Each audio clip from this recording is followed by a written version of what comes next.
Hello there, I'm Jim Glover, that branding guy for Once a Day Marketing. We're going to talk a little bit more about one of the 7 P's of marketing, pricing, and there's some really great strategies around pricing that can help you better penetrate the market or make more profit. Today and tomorrow, I'm going to be sharing with you 8 different pricing strategies, but it really depends on what motivates you and your company. What are you trying to accomplish with your pricing? Are you trying to really get your product into the marketplace quickly?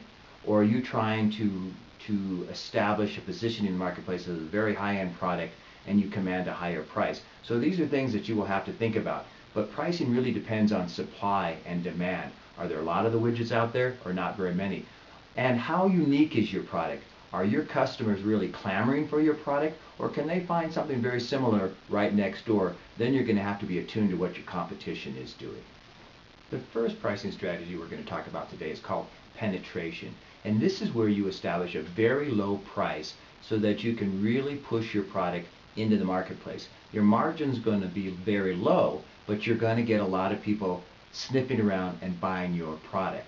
The next one is called skimming, and this is where you establish a higher price, and there's something called early adopters. These are people that want a product when it first comes out. So you can charge a higher price to these people because they'll pay the premium to be the first ones on the block to get the product. And then after you've exhausted all of the early adopters, you can offer a slightly lower price, and then another tier will come in, and then another lower price, and another tier will come in. So you begin lowering the price until you've gotten everybody in the channel to buy your product.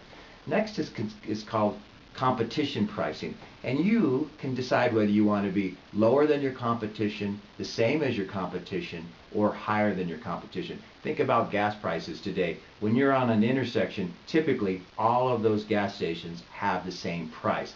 Maybe somebody across town has a lower price because they're trying to attract you over there to buy, and maybe somebody else offers more service with their gasoline. They're offering a higher price.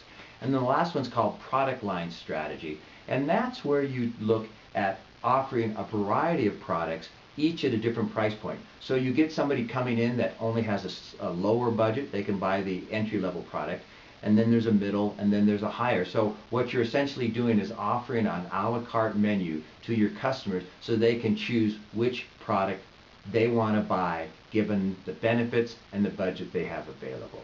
There's different approaches you can take with pricing. On the one side, it can be very scientific.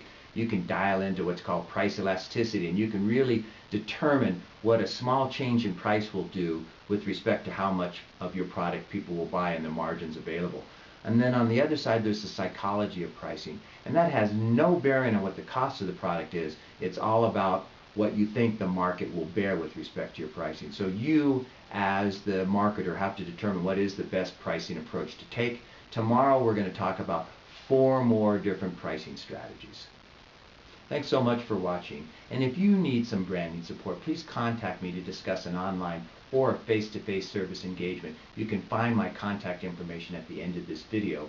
I'm Jim Glover, that branding guy for Once a Day Marketing, and we'll see you next.